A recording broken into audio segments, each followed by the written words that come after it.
Hi, this is C A Shadali. നിങ്ങൾ G S T പഠിക്കാൻ ആഗ്രഹമുള്ള ഒരാളാണെങ്കിൽ ബേസ് ആയിട്ട് അറിഞ്ഞിരിക്കേണ്ട ഒരു കാര്യമാണ് ജി എസ് ടി രജിസ്ട്രേഷൻ. അതായത് ഒരാൾ വന്ന് നിങ്ങളോട് ചോദിക്കുകയാണ്, ഞാനൊരു പുതിയ കട തുടങ്ങാൻ പോവുകയാണ്, പുതിയൊരു ബിസിനസ് തുടങ്ങാൻ പോവുകയാണ്, ജി എസ് ടി രജിസ്ട്രേഷൻ എടുക്കേണ്ടതായിട്ടുള്ള കാര്യമുണ്ടോ എന്ന് ചോദിച്ചു കഴിഞ്ഞാൽ അതിന് കറക്റ്റ് മറുപടി പറഞ്ഞു കൊടുക്കാൻ പറ്റുന്നുണ്ടെങ്കിൽ, അതല്ല ഒരു ബിസിനസ് തുടങ്ങിയ ഒരാൾ, അയാൾക്ക് സംശയം ഇനി എപ്പോഴാണ് ജി എസ് ടി എടുക്കേണ്ടത്, ഇപ്പോൾ തന്നെ എടുക്കണോ അതോ കുറച്ച് കഴിഞ്ഞിട്ട് എടുത്താൽ മതിയോ, ഈ ഒരു സംഭവത്തിന് കറക്റ്റ് മറുപടി കൊടുക്കാൻ പറ്റുന്നുണ്ടെങ്കിൽ നിങ്ങൾ നല്ലൊരു ജി എസ് ടി കൺസൾട്ടൻ്റ് ആണ്. അപ്പോൾ എങ്ങനെയാണ് അതിന് മറുപടി കൊടുക്കാൻ പറ്റുക, അപ്പോൾ എപ്പോഴാണ് ജി എസ് ടി രജിസ്ട്രേഷൻ എടുക്കേണ്ടത്, എങ്ങനെയാണ് എടുക്കേണ്ടത്, ഇതാണ് നമ്മളിന്ന് ജസ്റ്റ് ഒരു ഷോർട്ടായിട്ട് പറയാൻ പോകുന്നത്. അപ്പോൾ നിങ്ങൾക്ക് ഇവിടെ സ്ക്രീനിൽ കാണാൻ പറ്റും. നമ്മളിപ്പം ബൈ ലോ വെച്ച് പറയുകയാണെന്നുണ്ടെങ്കിൽ സെക്ഷൻ 22 ജി എസ് ടി രജിസ്ട്രേഷനെ കുറിച്ച് പറയുന്നത്. സെക്ഷൻ 24 ജി എസ് ടി രജിസ്ട്രേഷനെ കുറിച്ച് പറയുന്നുണ്ട്. ഏതിൻ്റെ സെക്ഷനാണ്? CGST act. നമ്മൾ ജി എസ് ടി ആണല്ലോ പറഞ്ഞുകൊണ്ടിരിക്കുന്നത്. CGST ആക്ട് 2017 അതിൽ ആക്ടിൽ പറയുന്ന സെക്ഷൻ 22 24 എന്ത് പറയുന്നത്, ജി എസ് ടി രജിസ്ട്രേഷനെ കുറിച്ച് പറയുന്നത്. ഓക്കെ, നമുക്ക് ഫ്രം ബേസ് ഒന്ന് തുടങ്ങാം. അതായത് ഒരു കച്ചവടക്കാരൻ്റെ ടേൺ ഓവർ എന്ന് പറഞ്ഞു കഴിഞ്ഞാൽ സെയിൽസ്, വാർഷികത്തിലുള്ള സെയിൽസ് 20 ലക്ഷം ക്രോസ് ചെയ്ത് കഴിഞ്ഞാൽ അയാൾ എന്ത് ചെയ്യണം, നിർബന്ധമായിട്ടും ജി എസ് ടി രജിസ്ട്രേഷൻ എടുത്തിരിക്കണം എന്നാണ് നിയമം. ഇനി അത് തന്നെ ചില സ്റ്റേറ്റ്, കാറ്റഗറി ഓഫ് സ്റ്റേറ്റ് ഉണ്ട്. ഞാൻ ഈസി പർപ്പസിന് MMMT എന്ന് പറയും. അതായത് മണിപ്പൂർ, മിസോറാം, നാഗാലാൻഡ്, ത്രിപുര, ഈ പറഞ്ഞ സ്റ്റേറ്റിലാണ് നിങ്ങളുടെ ബിസിനസ് എന്നുണ്ടെന്നുണ്ടെങ്കിൽ 10 ലക്ഷം ക്രോസ് ചെയ്താൽ തന്നെ നിങ്ങൾ ജി എസ് ടി രജിസ്ട്രേഷൻ എടുക്കേണ്ടി വരും.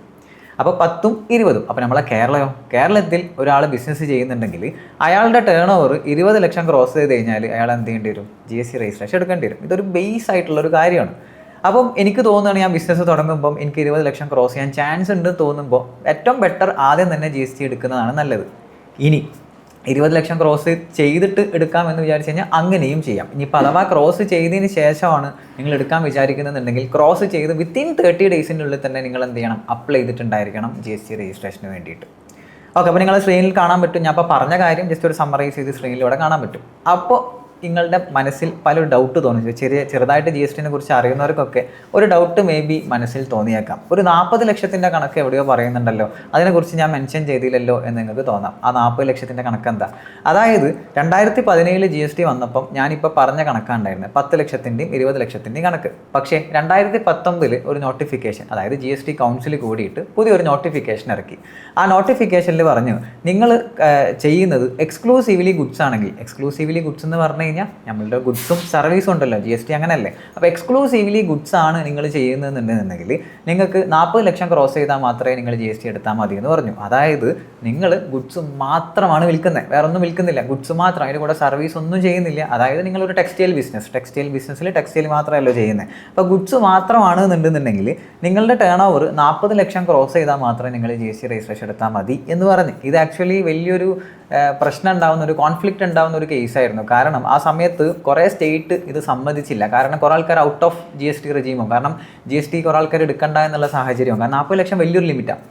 അപ്പോൾ ഇതായിരുന്നു അന്ന് വന്നത്. അപ്പോൾ ഇപ്പോൾ കറൻ്റ്ലി നമ്മൾ കേരള എന്നുള്ളതിൽ എടുക്കുകയാണെന്നുണ്ടെങ്കിൽ നിങ്ങൾ സർവീസ് സെക്ടറിൽ പെട്ട ഒരാളാണെങ്കിൽ 20 ലക്ഷം ക്രോസ് ചെയ്ത് കഴിഞ്ഞാൽ നിങ്ങൾ ജി എസ് ടി രജിസ്ട്രേഷൻ എടുക്കണം. ഗുഡ്സ് മാത്രം ചെയ്യുന്ന ഒരാളാണെന്നുണ്ടെങ്കിൽ 40 ലക്ഷം ക്രോസ് ചെയ്ത് കഴിഞ്ഞാൽ ജി എസ് ടി രജിസ്ട്രേഷൻ എടുക്കണം. ഗുഡ്സും സർവീസും ചെയ്യുന്ന ആളാണെന്നുണ്ടെങ്കിൽ 20 ലാക്ക് തന്നെ, അതായത് എക്സ്ക്ലൂസീവ്ലി ഗുഡ്സ് ആണെങ്കിൽ മാത്രമേ 40 ലക്ഷത്തിൻ്റെ ലിമിറ്റ് കിട്ടുന്നുള്ളൂ. അപ്പോൾ പല ആൾക്കാർക്ക് ഈ ഒരു തെറ്റിദ്ധാരണയുണ്ട്, 40 എല്ലാത്തിലും 40. അങ്ങനെയല്ല, എക്സ്ക്ലൂസീവ്ലി ഗുഡ്സ് ആണെങ്കിൽ മാത്രമേ 40 ലക്ഷത്തിൻ്റെ ലിമിറ്റ് കിട്ടുള്ളൂ.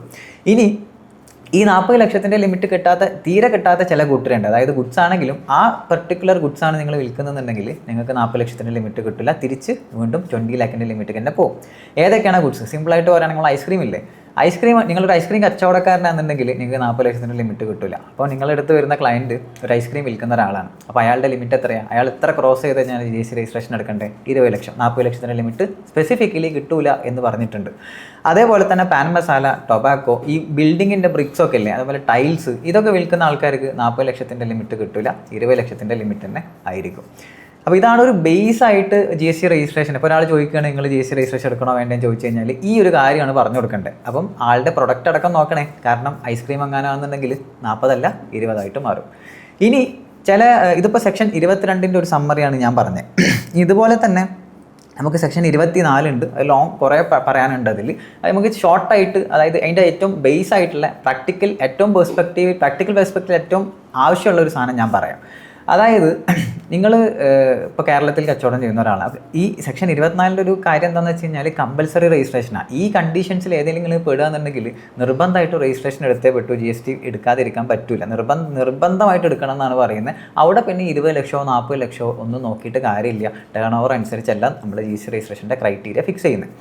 അപ്പം കമ്പൽസറി രജിസ്ട്രേഷൻ സെക്ഷൻ 24 24 പറയുന്നത് ഇതാണ്. ഏറ്റവും നമുക്ക് പ്രാക്ടിക്കൽ പെർസ്പെക്റ്റീവിൽ ഏറ്റവും ഇമ്പോർട്ടൻ്റ് ആയിട്ടുള്ള ഒരു പോയിന്റ് ഇതാണ്. നിങ്ങൾ ഇൻ്റർ സ്റ്റേറ്റ് സപ്ലൈ ചെയ്യാൻ ഉദ്ദേശിക്കുന്ന ആളാണെന്നുണ്ടെങ്കിൽ, ഇൻ്റർ സ്റ്റേറ്റ് എന്ന് പറഞ്ഞു കഴിഞ്ഞാൽ മറ്റ് സ്റ്റേറ്റുകളിലോട്ടും നിങ്ങൾ സപ്ലൈ ചെയ്യാൻ ഉദ്ദേശിക്കുന്നുണ്ട്. അതായത് ഞാൻ കേരളത്തിലാണ്, ഞാൻ വലിയൊരു ഹോൾസെയിലറാണ്. അപ്പോൾ എൻ്റെ കസ്റ്റമേഴ്സ് എന്ന് പറഞ്ഞു കഴിഞ്ഞാൽ തമിഴ്നാട്ടിലും ഗുജറാത്തിലും കർണാടകയിലും മറ്റ് സ്റ്റേറ്റുകളിലൊക്കെ ഉണ്ട്. അപ്പോൾ മറ്റ് സ്റ്റേറ്റുകളിലോട്ട് നമ്മൾ സപ്ലൈ ചെയ്യുന്നതിനെ വിളിക്കുന്ന പേരാണ് ഇൻ്റർ സ്റ്റേറ്റ് സപ്ലൈ. അപ്പോൾ വിത്തിൻ ദി സ്റ്റേറ്റിലെ തന്നെ സപ്ലൈ ആണ് നമ്മൾ എന്താ വിളിക്കുക, ഇൻട്രാ സ്റ്റേറ്റ് സപ്ലൈ. ഇതൊക്കെ നമ്മൾ ഡീറ്റെയിൽ ആയിട്ട് പറയാനുള്ളതാണ്, ജസ്റ്റ് ഇവിടെ പറഞ്ഞു പോകുന്നത്.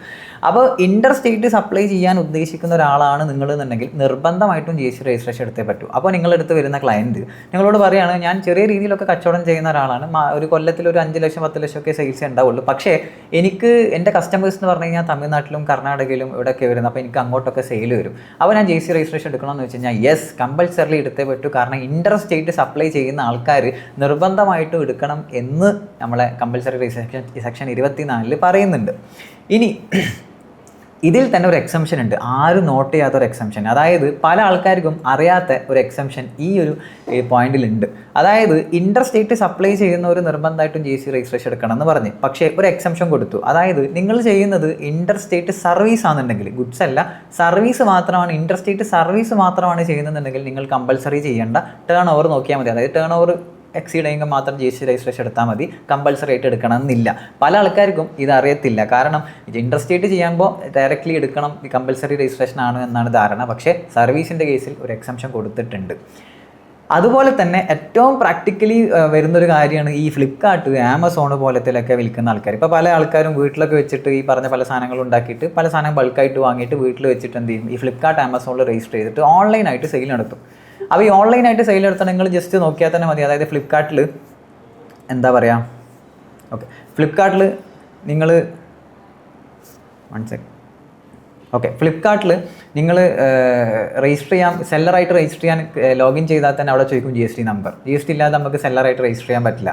അതെന്തുകൊണ്ടാണെന്ന് വെച്ച് കഴിഞ്ഞാൽ സെക്ഷൻ 24 പറയുന്നുണ്ട് ഇ-കൊമേഴ്സ് ഓപ്പറേറ്റർ. അതായത് ഫ്ലിപ്കാർട്ട് ആമസോണിനൊക്കെ നമ്മൾ GST ടേംസിൽ വിളിക്കുന്ന പേരാണ് ഇ-കൊമേഴ്സ് ഓപ്പറേറ്റർ. ഇ-കൊമേഴ്സ് ഓപ്പറേറ്ററിലൂടെ നിങ്ങൾ വിൽക്കാൻ ആഗ്രഹിക്കുന്നുണ്ട് വെച്ചാൽ നിങ്ങൾ നിർബന്ധമായിട്ടും GST രജിസ്ട്രേഷൻ എടുക്കണം എന്നൊരു പോയിന്റ് ഉണ്ട്.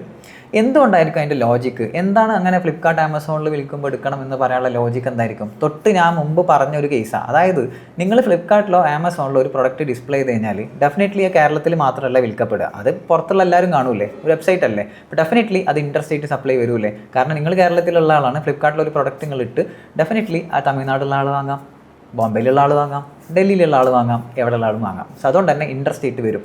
അപ്പോൾ അതുകൊണ്ട് തന്നെ ഫ്ലിപ്കാർട്ട് ആമസോണിൽ കൂടെ നിങ്ങൾ വിൽക്കാൻ ആഗ്രഹിക്കുന്നുണ്ട് വെച്ചാൽ നിർബന്ധമായിട്ടും GST രജിസ്ട്രേഷൻ എടുത്തേ പറ്റും. അപ്പോൾ എനിക്കൊക്കെ വരുന്ന ഒരുപാട് ക്ലയൻസ് ഉണ്ട് ഇതേപോലെ വീട്ടിൽ വെച്ചിട്ട് ഒക്കെ വിൽക്കാൻ വരുന്ന, വീട്ടിലായിരിക്കും അവരെന്ത് ചെയ്യുന്ന സാധനങ്ങൾ പ്രൊഡക്റ്റ് കൊണ്ടുവന്നിട്ടുണ്ടാവുക, ഓൺലൈൻ ത്രൂ എന്ത് ചെയ്യും ഇതേപോലെ ഫ്ലിപ്കാർട്ട് ആമസോണിൽ കൂടെ വിൽക്കും. പക്ഷേ ഒരു കാര്യം കൂടി പറയാനുണ്ട്. ഈ അടുത്ത് ഒരു നോട്ടിഫിക്കേഷൻ പ്രകാരം ചെറിയൊരു എക്സംഷൻ കൊടുത്തു.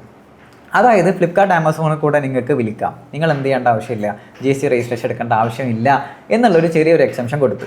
അതെന്താ അങ്ങനെ പറയാനുള്ള കാരണം? ആ എക്സംഷൻ ഇതാണ്. അതായത് ഫ്ലിപ്കാർട്ട് ആമസോണിൽ കൂടെ വിറ്റോ പ്രശ്നമില്ല, പക്ഷേ ഇൻ്റർ സ്റ്റേറ്റ് പാടില്ല. അതായത് കേരളത്തിൽ തന്നെ വിൽക്കാൻ പറ്റുള്ളൂ. നമ്മളാകെ ഈ ഫ്ലിപ്കാർട്ട് ആമസോണിൽ കൂടെ ചെയ്യുന്നത് ഓൾ ഇന്ത്യ സാധനങ്ങൾ സെയിൽ ചെയ്യാൻ വേണ്ടിയിട്ടാണ്. അപ്പോൾ തോക്ക് തരാം വീഡിയോ വെക്കാൻ പാടില്ല എന്ന് പറഞ്ഞ പോലെ. അതായത് ഫ്ലിപ്കാർട്ട് ആമസോണിൽ കൂടെ വിൽറ്റോ, അതിൽ രജിസ്റ്റർ ചെയ്തോ വിറ്റോ, പക്ഷേ നിങ്ങൾ ഏത് സ്റ്റേറ്റിലാണോ ഉള്ളത് ആ സ്റ്റേറ്റിൽ മാത്രമേ നിങ്ങളെ പ്രൊഡക്റ്റ് ഡിസ്പ്ലേ ചെയ്യാൻ പാടുള്ളൂ, ആ സ്റ്റേറ്റിലുള്ള ആൾക്കാർ മാത്രമേ അത് വാങ്ങാൻ പാടുള്ളൂ എന്നുള്ളൊരു ക്രൈറ്റീരിയ വെച്ചിട്ട് ഒരു സംഭവം കൊണ്ടുവന്ന്. പക്ഷേ അൺഫോർച്ചുനേറ്റ്ലി ഫ്ലിപ്കാർട്ടിലോ ആമസോണിലോ ഇത് അപ്ഡേറ്റ് ആയിട്ടില്ല. ഫ്ലിപ്കാർട്ട് ആമസോണിൽ കൂടെ രജിസ്റ്റർ ചെയ്യണം എന്നുണ്ടെന്നുണ്ടെങ്കിൽ സ്റ്റിൽ എന്ത് വേണം? സ്റ്റിൽ GST രജിസ്ട്രേഷൻ വേണം. പക്ഷേ ഇത് അപ്ലിക്കബിൾ ആയിട്ടുള്ള ഒരു ഇതേപോലെ ഇ-കൊമേഴ്സ് ഓപ്പറേറ്റർ ഉണ്ട്, ഒരു സൈറ്റ് ഉണ്ട്, നിങ്ങൾ കേട്ടിട്ടുണ്ടാവും, മീഷോയിൽ നിങ്ങൾ നോക്കിക്കഴിഞ്ഞാൽ അതിൽ നിങ്ങൾക്ക് കാണാം, അവിടെ ചോദിക്കും GST ഇല്ലെങ്കിലും വിൽക്കാൻ പറ്റുന്ന ഒരു സംഭവം മീഷോ കൊണ്ടുവന്നിട്ടുണ്ട്. പക്ഷേ ഫ്ലിപ്കാർട്ട് ആമസോൺ സ്റ്റിൽ ഈ നോട്ടിഫിക്കേഷൻ പ്രകാരം അപ്ഡേറ്റ് ചെയ്തിട്ടില്ല. കാരണം അവർക്ക് GST രജിസ്ട്രേഷൻ ഉള്ള രീതിയിൽ തന്നെ ചെയ്തു പോകുന്ന രീതിയിലാണ് അവർ സ്കീം ഓപ്റ്റ് ചെയ്തിട്ടുള്ളത്. അപ്പോൾ ഇത്രയാണ്, ഇതൊരു ബേസാണ്. കുറേ കണ്ടീഷൻസ് ഉണ്ട്, ഞാൻ എല്ലാം പറയുന്നില്ല. ഇത് വേറെ കുറേ കണ്ടീഷൻസ് ഉണ്ട് കമ്പൽസറി രജിസ്ട്രേഷൻ വേണ്ട. പക്ഷേ പ്രാക്ടിക്കൽ പെർസ്പെക്റ്റീവിൽ ഏറ്റവും റെലവൻ്റ് ആയിട്ടുള്ള 2 പോയിന്റാണ് ഇപ്പോൾ ഞാൻ പറഞ്ഞത്. Taxation is the safest career that anybody can attain in the coming years. Income tax ൻ്റെയും GST യുടെയും 360-degree നോളജ് അറ്റൈൻ ചെയ്തിട്ട് ബൂമിംഗ് കരിയറിൽ നേടാൻ വേണ്ടി നിങ്ങൾക്ക് ആഗ്രഹം ഉണ്ടെന്നാണെങ്കിൽ come to finance school. We have our exclusive taxation programme and 15 days tax practitioner programme designed specifically for you to get to the next step of your career. See you there. ഇനി GST registration എടുക്കാനുള്ള criteria വന്നു. അപ്പോൾ എന്ത് ചെയ്യണം? നിങ്ങൾ GST registration apply ചെയ്യണം. അപ്പം apply ചെയ്യണമെന്നുണ്ടെങ്കിൽ നമുക്ക് GSTയുടെ സൈറ്റ് ഉണ്ട്, ഞാൻ ജസ്റ്റ് ഒന്ന് കാണിച്ചു തരാം. ഓക്കെ, അപ്പോൾ രജിസ്ട്രേഷൻ ചെയ്യാൻ വേണ്ടിയിട്ട് നമുക്കിവിടെ GSTയുടെ സൈറ്റ് നിങ്ങൾക്ക് ഇവിടെ കാണാം. അപ്പോൾ ഇതിൽ ഒരു നീല കളറിൽ നമ്മളെ ടാക്സിൻ്റെ ഒക്കെ എല്ലാ റിലേറ്റഡ് ആയിട്ടുള്ള സംഭവങ്ങളൊക്കെ നീല കളറിലാണ് ഇവർ സൈറ്റ് കൊടുത്തിട്ടുള്ളത്. ഇൻകം ടാക്സ് ആണെങ്കിലും ഒക്കെ ആണെങ്കിലും ഈ GST ഒക്കെ ആണെങ്കിലും E-way ബില്ലാണെങ്കിലും ഒക്കെ ബ്ലൂ കളറാണ്. അപ്പോൾ അതിൽ മേലെ കാണാം ലോഗിൻ രജിസ്റ്റർ എന്ന് കാണാം. ഇവിടെ രജിസ്റ്റർ എന്ന് ക്ലിക്ക് ചെയ്ത് കൊടുക്കുക. അപ്പോൾ അതിൽ ഇവിടെ കാണാം ന്യൂ രജിസ്ട്രേഷൻ എന്നുള്ള ഒരു പാനൽ കാണാം. അപ്പോൾ അത് കഴിഞ്ഞ് ഈ നമ്മൾ എന്താണോ ടാക്സ് പെയർ ആണ്, നമ്മളെ സ്റ്റേറ്റ് ഏതാണ് ആ സ്റ്റേറ്റ് കറക്റ്റായിട്ട് കൊടുക്കുക, ഡിസ്ട്രിക്റ്റ് കൊടുക്കുക. അതേപോലെ ലീഗൽ നെയിം ഓഫ് ബിസിനസ് എന്ന് കാണാം. ലീഗൽ നെയിം ഓഫ് ബിസിനസ് എന്ന് പറഞ്ഞാൽ ഇവിടെ ബ്രാക്കറ്റിലൊരു കാര്യം സ്പെസിഫിക്കലി മെൻഷൻ ചെയ്തിട്ടുണ്ട്, ആസ് മെൻഷൻഡ് ഇൻ പാൻ. അതായത് GST രജിസ്ട്രേഷൻ നമ്മൾ എടുക്കുന്നത് പാൻ കാർഡ് ബേസിൽ, അതായത് പാൻ കാർഡ് വെച്ചിട്ടാണ് നമ്മൾ GST രജിസ്ട്രേഷൻ എടുക്കുക. അപ്പോൾ GST രജിസ്ട്രേഷൻ എടുത്ത് പാൻ കാർഡ് വെച്ചിട്ടാണ് നമ്മൾ എടുക്കും. അപ്പോൾ ഏത് പാൻ കാർഡ് വെച്ചിട്ടാണോ എടുക്കുന്നത് ആ പാൻ കാർഡിലുള്ള പേരാണ് നമ്മളിവിടെ യൂസ് ചെയ്യേണ്ടത്. അതായത് ഇപ്പം നമ്മൾ ഇൻഡിവിജ്വലാണ്, പ്രൊപ്പറേറ്റർ ആണെന്നുണ്ടെങ്കിൽ ആ പ്രൊപ്പറേറ്റർ ആ വ്യക്തിയുടെ പാൻ കാർഡാണ് നമ്മൾ യൂസ് ചെയ്യുക GST രജിസ്ട്രേഷൻ ചെയ്യാൻ വേണ്ടിയിട്ട്. അപ്പം ആ വ്യക്തിയുടെ പാൻ കാർഡിൽ എന്താണോ പേരുള്ളത്, പാൻ ഡാറ്റാബേസിൽ എന്താണോ പേര്, അതാണ് നമ്മളിവിടെ കൊടുക്കാൻ. ഫുൾ നെയിം കൊടുക്കണം. ഇനി ആ പാൻ കാർഡ് നമ്പർ നമ്മളിവിടെ ടൈപ്പ് ചെയ്ത് കൊടുക്കുക. ഇനിയിപ്പോൾ അത് കമ്പനി ആണെങ്കിലോ, കമ്പനിയോ ഫേമോ LLP ആണെന്നുണ്ടെങ്കിൽ അവർക്ക് റെസ്പെക്റ്റീവ്ലി സെപ്പറേറ്റ് പാൻ കാർഡ് ആയിരിക്കും. നമ്മൾ വ്യക്തിയല്ലല്ലോ, കമ്പനിയല്ലേ, കമ്പനിക്ക് സെപ്പറേറ്റ് പാൻ കാർഡ് ഉണ്ടാവും. LLPക്കും ഫേമിനും ഏതാണെന്ന് വെച്ചാൽ അവർക്ക് സെപ്പറേറ്റ് പാൻ കാർഡ് ഉണ്ടാവും. അപ്പോൾ അത് വെച്ചിട്ടാണ് കമ്പനിയുടെ പേരിലാണ് എടുക്കണമെന്നുണ്ടെങ്കിൽ കമ്പനിയുടെ പാൻ കാർഡും കമ്പനിയുടെ പേരും ഫുൾ പേരും ഇവിടെ മെൻഷൻ ചെയ്യണം. ആൻഡ് ഒരു ഇമെയിൽ ID ഒരു മൊബൈൽ നമ്പറും കൊടുക്കുക. ഇത്രയും ഫില്ലപ്പ് ചെയ്ത് കഴിഞ്ഞാൽ വരുന്നതാണ് എന്ത്, പാർട്ട് A ഫില്ല് ചെയ്തു. നമുക്കിനി പാർട്ട് Bയും കൂടി ഫില്ല് ചെയ്യാനുണ്ടാവും. പാർട്ട് Bയും കൂടി ഫില്ല് ചെയ്യുന്നതോട് കൂടിയിട്ടാണ് നമുക്ക് എന്ത് ചെയ്യുക, ഈ GST രജിസ്ട്രേഷൻ കംപ്ലീറ്റ് ആവുക. അപ്പോൾ ഇതിൽ പാർട്ട് A ഫില്ല് ചെയ്ത് കഴിഞ്ഞാൽ നമുക്കൊരു ടെമ്പററി റെഫറൻസ് നമ്പർ കിട്ടും, ഒരു യുണീക്ക് നമ്പർ കിട്ടും, ഒരു ടെമ്പററി നമ്പർ, ഒരു ആപ്ലിക്കേഷൻ നമ്പർ പോലെ. ആ നമ്പർ വെച്ചിട്ടാണ് നമ്മൾ എന്ത് ചെയ്യുക, പാർട്ട് B ഫില്ല് ചെയ്യുക. അപ്പോൾ ആ നമ്പർ ഇവിടെ കിട്ടിക്കഴിഞ്ഞാൽ അത് വെച്ച് ലോഗിൻ ചെയ്യുക, പാർട്ട് B ഫില്ല് ചെയ്യുക. പാർട്ട് Bയിൽ എന്താ ഫില്ല് ചെയ്യേണ്ടത്, ബിസിനസ്സിൻ്റെ ഡീറ്റെയിൽസ്, ആ പ്രൊമോട്ടറുടെ ആ ഇൻഡിവിജ്വലിൻ്റെ പേഴ്സണൽ, അതായത് പേര്, അയാളുടെ ഫോട്ടോ, അഡ്രസ്സ്, അതൊക്കെ. അത് കഴിഞ്ഞ് പിന്നെ ബിസിനസ്സിൻ്റെ അഡ്രസ്സിൻ്റെ ഡീറ്റെയിൽസ്, ബിസിനസ്സിൻ്റെ അഡ്രസ്സ് എവിടെയാണ്, അതിൻ്റെ ലൊക്കേഷൻ എവിടെയാണ്, പ്ലേസ് എവിടെയാണ്, അതിൻ്റെ പ്രൂഫ്, ബിസിനസ്സിൻ്റെ അഡ്രസ്സിൻ്റെ പ്രൂഫ്, ഇങ്ങനത്തെ തുടങ്ങിയിട്ടുള്ള കാര്യങ്ങൾ ഫില്ല് ചെയ്യേണ്ട സംഭവമാണ് പാർട്ട് Bയിൽ. പാർട്ട് B ഫില്ല് ചെയ്യുന്നതോട് കൂടിയിട്ടാണ് നമ്മൾ GST രജിസ്ട്രേഷൻ സബ്മിറ്റ് ആവുന്നത്. അതിൽ തന്നെ ആധാർ വെരിഫിക്കേഷനും അങ്ങനെ തുടങ്ങിയിട്ടുള്ള പ്രൊസീജിയറൊക്കെ വരുന്നുണ്ട്. നമുക്ക് ഡീറ്റെയിൽ ആയിട്ട് പറയേണ്ട ഒരു സെഷനാണത്, നമുക്ക് ചുരുക്കത്തിൽ പറയാൻ പറ്റില്ല. അത് നമുക്ക് ഡീറ്റെയിൽ ആയിട്ട് തന്നെ ആ ഒരു രജിസ്ട്രേഷൻ പ്രോസസ്സ് എങ്ങനെയാണെന്നുള്ളത് പറയണം. അപ്പോൾ രജിസ്ട്രേഷൻ്റെ ക്രൈറ്റീരിയാസ് നമ്മൾ പറഞ്ഞു, പ്രോസസ്സ് എങ്ങനെയാണെന്നുള്ള ജസ്റ്റ് ഒരു ബേസ് ഞാൻ കാണിച്ചു തന്നു. ഇനി മുന്നോട്ട് അതായത് എന്താ പറയുക, പാർട്ട് B ഫില്ലിങ്ങും അതേപോലെ അതിൻ്റെ സബ്മിഷനും ഒരു വലിയൊരു സെഷനായിട്ട് തന്നെ പറയേണ്ടതാണ്. ഇനി GST രജിസ്ട്രേഷൻ്റെ ഒരു കാര്യം എന്താണെന്ന് വെച്ച് കഴിഞ്ഞാൽ നിങ്ങൾക്ക് ഇവിടെ കാണാം നമ്പർ. ആ നമ്പർ എത്ര ഡിജിറ്റ് നമ്പറാണ് GST രജിസ്ട്രേഷൻ. നിങ്ങൾ പുറത്തൊക്കെ പോകുമ്പം എന്താ പറയുക, ഡിസ്പ്ലേ ചെയ്തിട്ടുണ്ടാവും. ഈ പല ഷോപ്പിലൊക്കെ മുന്നിൽ ഇങ്ങനെ ഒട്ടിച്ച് വെച്ചിട്ടുണ്ടാവും. ഒട്ടിച്ച് വെക്കുന്ന നിർബന്ധമാണോ? ഡെഫിനറ്റ്ലി അങ്ങനെ ഡിസ്പ്ലേ ചെയ്യണം. GST രജിസ്ട്രേഷൻ എടുത്തിട്ടുണ്ടെങ്കിൽ സ്ഥാപനത്തിൻ്റെ മുന്നിൽ ഡിസ്പ്ലേ ചെയ്യണം എന്നുള്ള മാൻഡേറ്ററി ആണ്. മാൻഡേറ്ററി എന്ന് പറഞ്ഞാൽ എവിടെയെങ്കിലും ഡിസ്പ്ലേ ചെയ്തിരിക്കണം, ഒന്നെങ്കിൽ ഉള്ളിലോ അല്ലെങ്കിൽ പുറത്തായിട്ട് ഡിസ്പ്ലേ ചെയ്തിട്ടുണ്ടായിരിക്കണം. അപ്പോൾ അധിക സ്ഥലത്തും നിങ്ങൾക്ക് കാണാൻ പറ്റും പുറത്ത് ഡിസ്പ്ലേ ചെയ്തിട്ടുണ്ടാകും GST number. GST number 15 digit നമ്പറാണ്, അതായത് 15 ഡിജിറ്റാണ് ഉണ്ടാവുക. ആദ്യത്തെ 2 ഡിജിറ്റ് ഉദ്ദേശിക്കുന്നത് സ്റ്റേറ്റിൻ്റെ കോഡാണ്. സ്റ്റേറ്റിൻ്റെ കോഡ് എന്ന് പറയുമ്പോൾ ഓരോ സ്റ്റേറ്റിന് കോഡുണ്ട്. ഇപ്പം കേരളത്തിൻ്റെ കോഡ് 32. അപ്പം നിങ്ങൾ ഇവിടെയുള്ള എല്ലാ GST രജിസ്ട്രേഷനിലും തുടങ്ങുന്നത് 32-ലായിരിക്കും. ശ്രദ്ധിച്ചാൽ മനസ്സിലാവും, 32-ലേക്കാണ്. അപ്പോൾ കേരളത്തിൽ നിങ്ങളൊരു GST രജിസ്ട്രേഷൻ എടുക്കുകയാണെങ്കിൽ സ്റ്റാർട്ടിംഗ് ഡിജിറ്റ് വിൽ ബി 32, തമിഴ്നാട്ടിലാണെങ്കിൽ 33. അങ്ങനെ. And next 10 digit pan card, അതായത് ഏത് പാൻ കാർഡ് നമ്പർ ഉപയോഗിച്ചിട്ടാണ് നമ്മൾ GST രജിസ്ട്രേഷൻ എടുക്കുന്നത്. അപ്പോൾ 32 കഴിഞ്ഞിട്ട് അടുത്ത 10 ഡിജിറ്റ് എന്താ, പാൻ കാർഡ്. അപ്പോൾ നിങ്ങൾക്ക് ഒരു GST നമ്പർ കണ്ടു കഴിഞ്ഞാൽ അതിൽ നിന്ന് പാൻ കാർഡ് നമ്പർ അതിൽ നമുക്ക് സെലക്ട് ചെയ്തെടുക്കാൻ പറ്റും. 32 കഴിഞ്ഞിട്ടുള്ള അടുത്ത 10 എന്താ, പാൻ കാർഡ് നമ്പർ. അത് കഴിഞ്ഞിട്ട് ഒരു നമ്പർ ആയിരിക്കും ആ ഡിജിറ്റ് ഉദ്ദേശിക്കുന്നത് എന്താണെന്ന് വെച്ച് കഴിഞ്ഞാൽ ചിലപ്പോൾ 1 ആയിരിക്കാം, 2 ആയിരിക്കാം, അല്ലെങ്കിൽ 3 ആയിരിക്കാം, 4 ആയിരിക്കാം. എന്താണെന്ന് വെച്ച് കഴിഞ്ഞാൽ എത്ര GST രജിസ്ട്രേഷൻ ആ പാൻ കാർഡിൽ ഉണ്ട് എന്നാണ് ഉദ്ദേശിക്കുന്നത്. ഇഫ് ഇറ്റ് ഈസ് 1 ആണെന്നുണ്ടെങ്കിൽ അതിൻ്റെ അർത്ഥം ആ പാൻ കാർഡിൽ ഒരു GST രജിസ്ട്രേഷനേ ഉള്ളൂ. 2 ആണെന്നുണ്ടെങ്കിൽ അതിൻ്റെ അർത്ഥം അത് രണ്ടാമത്തെ രജിസ്ട്രേഷനാണ് ആ പാൻ കാർഡ് വെച്ചിട്ട് എടുത്തിട്ടുള്ളത്. അപ്പോൾ മൾട്ടിപ്പിൾ രജിസ്ട്രേഷൻ ഒരു പാൻ കാർഡിൽ തന്നെ എടുക്കാൻ പറ്റുമോ? ഡെഫിനറ്റ്ലി പറ്റും. അതായത് എനിക്കിപ്പോൾ ഒരു കോഴിക്കോട് എനിക്കൊരു മൊബൈൽ ബിസിനസ് ഉണ്ട്. അതെൻ്റെ പേരിലാണ്. ഞാൻ അവിടെ മൊബൈൽ ബിസിനസ്സിന് വേണ്ടി ഒരു GST രജിസ്ട്രേഷൻ എടുത്തു. മലപ്പുറത്ത് എനിക്ക് എന്തുണ്ട്, ഒരു ടെക്സ്റ്റൈൽ ബിസിനസ് ഉണ്ട്. എനിക്ക് ടെക്സ്റ്റൈൽ ബിസിനസ്സിന് വേണ്ടി അവിടെ മറ്റൊരു GST രജിസ്ട്രേഷൻ എടുക്കാം. അപ്പോൾ അവിടെ എന്താ, രണ്ടാമത് രജിസ്ട്രേഷൻ എടുക്കുമ്പോൾ 32 കഴിഞ്ഞ് എൻ്റെ പാൻ നമ്പർ കഴിഞ്ഞിട്ട് 2 എന്നായിരിക്കും വരിക.